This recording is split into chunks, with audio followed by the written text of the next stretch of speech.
When I put this video in the polls, I got a lot of people commenting stuff like, no one thinks Fontaine was bad. But there is someone. A few weeks ago, I stumbled across a video called We Need to Talk About Fontaine, Genshin Impact, a Failure in Storytelling. And let me tell you, I was nothing but baffled at the title. Yes, Fontaine had problems. Act 3 was a chore. But in no way was it a failure. So, obviously I watched the video and it made me mad. So I want to talk about it. This isn't my usual kind of video, but it relates to Genshin and writing, so I felt I needed to talk about it. Quick disclaimer, do not go and harass the guy who made this video. No matter what, video essays are hard to make, and trust me, I understand that very well. Despite how I'm criticizing the video, I have literally nothing against this guy, and he's probably a chill individual. But I do have something against the video, so I want to break it down.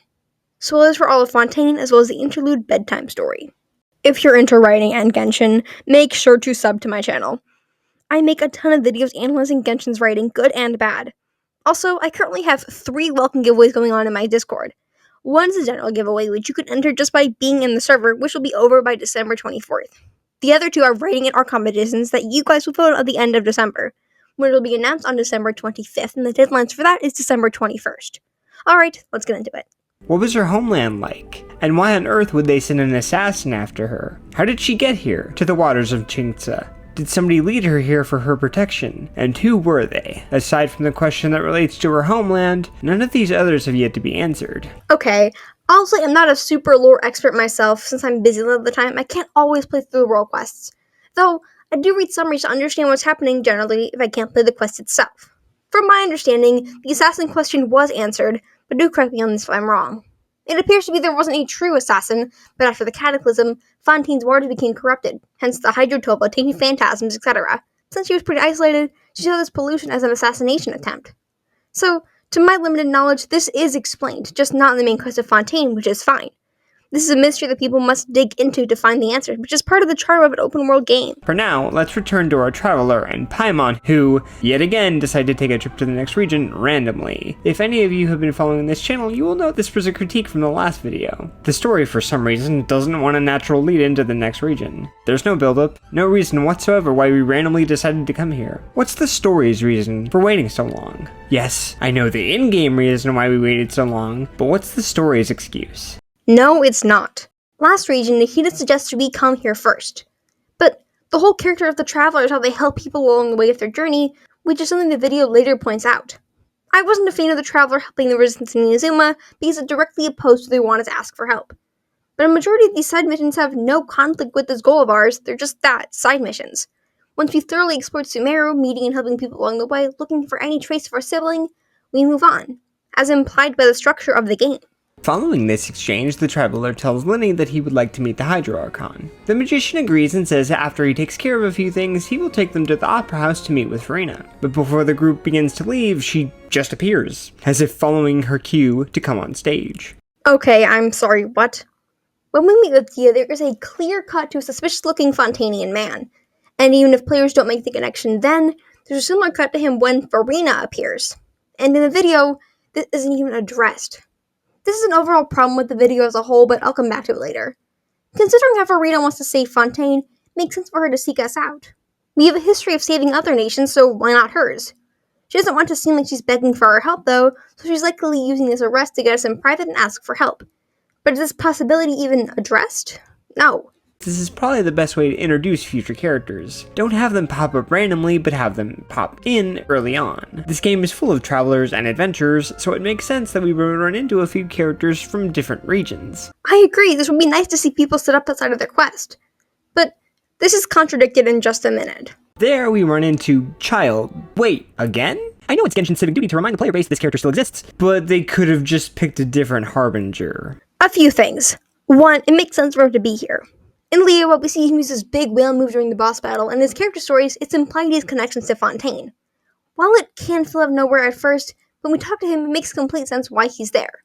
He's a Fatuous, so he's not stationary in Liyue, and later in the story he fits in very well. After the part about including another Harbinger, they do that with Arlecchino later on. Meeting her now would just be out of character for her. But let me call back to what you said a few minutes ago. game is full of travelers and adventurers, so it makes sense that we would run into a few characters from different regions. So why doesn't this apply to Childe? Like I said, it makes sense for him to be here considering his job. To be fair though, I do think there are some good parts to this trial, and they also highlight the messiness of Fontaine's justice system. But this trial is bizarre. First off, how is the Traveler and Paimon simply allowed to look over evidence? The two of them are just kind of thrust into the defense attorney role without any arguments, and they aren't detectives. This is another example taken out of context. In the quest, we're allowed to try and defend them because Furina wants to go against us in court. While it's unintentional at first, this is now her way of testing us. It's also mentioned earlier how it's good that this quest highlights the messiness of the Fontaine courts, and this is a clear example of that messiness. Second, I find it incredibly hard to believe that a police officer doesn't bother looking over everything. Exactly. Again, with the messiness of the court, people left the searching to us and we ended up finding it later on. Show don't tell storytelling, right? And the shock factor adds to how horrifying it is. It also appears to be a metaphor for the whole Fontainian region that they weren't able to find what was right under their noses. It's discovered that Lenny and his sister Lynette are working for the Fatuous as part of the House of the Hearth. The Traveler is completely dumbfounded and angry that the two of them would do this. I can't tell you why that is because it confuses even me. I can agree with this critique, but I can also see why we wouldn't trust them. Because of how we first met Scara, then Childe, this would make this the third time the Fatuous tried to deceive us under the guise of friendship. If we had some kind of flashback, that would have been nice, but considering the past, it makes some degree of sense. We magically become friends with the 11th Harbinger. Okay. Upon going over the materials for this video, I completely forgot Childe was actually a monster. While the story endeavors to make Childe more likable, never does it try to justify his actions. What it does try to do is make him more sympathetic by showing his family and his reasons, but never does it give him the go-ahead on genocide. And even then, we're still wary of him when we need to be. If anyone's more interested, I went in depth on Childe in one of my recent videos, and I'll link that video in the description. And when they make the character more likable, it kinda softens the blow of genocide. So long as this doesn't happen again, we should be fine. It happens again. And again. And again. Yes, it happens with Raiden, but not with Scar or Arlecchino. While I think Hoyo does have a problem with villains, these two are not a good example. Except Raiden, who I think we can all agree was not done very well, neither Scar nor Arlecchino tries to excuse their actions. They're both unapologetic and transparent about the fact that they're bad people. And even in Scar's case, the whole point of the story is him not excusing his actions and trying to redeem himself, which he himself admits will take centuries of hard work. He doesn't really critique Act 2, which is good, since Act 2 was honestly pretty solid. But let's go to Act 3. As we try and continue to investigate, all we can do is work and get introduced to the local activities that surround the fortress. We go to work, ask questions, and go to sleep. And that sinking feeling starts to set in. I can agree with the monotony. But there's a video I watched when Act 5 released that was attempting to justify this act, and that's Furina. What we did in the fortress was the same as what Furina had done for 500 years, to crack the code and solve the mystery, yet to only always be met with a brick wall. This meant to show the player truly what that felt like. If this was the case, which I suspect it was, they really could have highlighted the connection more, but it doesn't completely lack merit. In truth, the actual secret of the fortress is that it's a seal to the opening of the Primordial Sea. I guess I'll give it a brownie point. I'm sorry, what? While I agree the section could have been better, Act 4 was not nearly as much a waste as Act 3. The secret of the fortress was a boat, sure, but like it was said, it was also the fact that the Primordial Sea was hidden beneath. And are we seriously just going to gloss over all that happened with the Linny gang? Well, this quest starts fillery, sure, it instantly ramps up when we see Wriothesley has his fight with Lenny, when we see the true nature of Siegeween, and when we explore the tunnels with Fremine and find the leakage of the Primordial Sea. This was a massive part of the quest the whole video just ignores. And that's not even mentioning how we ignore the Primordial Sea. The main point of the section was how the Primordial Sea was hidden beneath Fontaine. The boat was important, sure, but this part of the Primordial Sea was essential to Fontaine's story by serving the purpose of establishing the threat. The Primordial Sea isn't just some vague thing anymore. No, it's right here, and it's ready to burst. It ups the urgency of the whole quest by a mile, and shows the real stakes. Not to mention the conversation between Arlecchino and Furina. This shows us that there's something more to Furina, as well as getting a glimpse of Arlecchino's crazy side. It sets up beautifully for Masquerade of the Guilty. These two plot lines are too similar and too close together. True, but their similarities end at the passing of a successor. Sumeru was about a mentor passing down the knowledge to their disciple and declaring them ready for leadership. Fontaine's story was about a plea for salvation, and while sure it ends with Focal's passing power to Neuvillette, these endings play different roles. In Sumeru, the sacrifice is the emotional hook.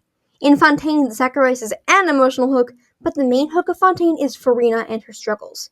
Yes, they had similarities, but to call them exactly the same ignored a major part of Fontaine's story. As much as I'd like to give credit for having this emotional moment behind this quest, I simply cannot. Because, as much as I feel for Furina, she's not the one who dies here. No, but she's the one who suffers. Let's say this is a child who grew up in a war. They saw their family die before them, they watched their world burn and scar them at their most vulnerable. And now see a child who had the same experience but died at the end. Can we seriously feel no empathy for the first child? No, Furina didn't die, but through the entirety of her memory we see how she suffered. This statement comes across as disrespectful to people who experience trauma. Just because someone's still alive does not mean they're not worthy of your empathy. And further, empathy is not restricted to one individual. We can feel for Furina and her Focalors. I'm supposed to believe this big emotional moment for a character I've only just met. I'd even argue that Focalors isn't meant to be an emotional hook. The hook for her scene is Nouvelette, an already incredibly well-developed character who we can empathize with in his grief. Here in the clip you show, he says, Hydro Dragon, don't cry, as addressed to Nouvelette.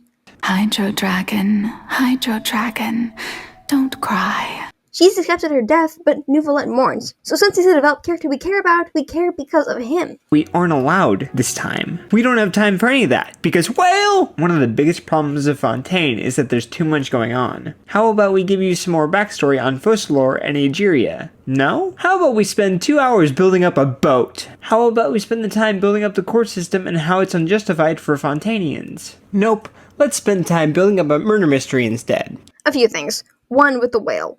We've already been given time to sit with our emotions and process everything. A whole hour of just Nouvelette and Focalors and Furina. The Egeria lore should have had some crumbs to lead away, but that's also in the Surish quest. 2 hours building up a boat, but also to the threat of the Primordial Sea being right at their doorstep. As for the court system, the murder mystery is that. It's stated earlier how the messiness of the court system is done well, so what happened to that? And we've also spent 2 whole acts in the court system and 2 full trials, so we don't need any more time hammering that home. Yes, the prophecy is a plot thread that's layered throughout the entire arc, but I feel it's slightly hindered by everything else. And at the end of it all, nothing really changes. Yes, that's the point. We spend Fontaine trying to prevent something which is prevented, maintaining the status quo. When nothing happens is called out and made a mystery of the story, that we saw from learning from our siblings that the heavenly principles are likely asleep. Well, the Hydro Archon doesn't exist anymore. Yeah, you're right. But that doesn't stop YouTubers and Genshin players from calling Furina the Hydro Archon. This is the top comment, so I'll just read it aloud. Complaining about people calling her the Archon. Bro, you do know saying otherwise is basically a spoiler, right? Anyway, there's a little bit more about Dainslift, but that's the main point I wanted to cover. I do agree to a point with the Dainslift critique, but only like 50%. So, there's one final thing I wanted to cover with this video, and that is the sheer amount of cherry picking that's done. If you don't know what that is, cherry picking is a logical fallacy where someone only shows evidence supporting their stance. There are multiple cases where obvious things are ignored or glossed over, such as Furina's spy, lore being explained in story quests, where the traveler is allowed to be an attorney, the part of Maripede with Rio and Lenny, not to mention the Primordial Sea, saying it's good for characters outside of the reason to show up only to critique Childe being there, ignoring the conversation between Arlecchino and Furina, and in my opinion the most egregious example, Furina's entire story in Act 5. While a few parts are praised in the video that I skipped because I agreed with them, it leaves at the part of Fontaine that truly make it the masterpiece it is. This is what made me so angry about this video. I have no problem with critiquing this game, I've done so many times in the past. But you can't properly critique something without all of the evidence on the table. This video highlights all of Fontaine's flaws while ignoring all its many merits. I'm not here to say Fontaine is perfect because it's not, but to focus on the filler of Maripede while barely mentioning the masterpiece that is Furina's character just comes across as biased and dishonest. Have your opinion about this quest, I really don't care if you like or dislike it. But if you have to cut things out to prove your point, that says a whole lot about what you're trying to prove.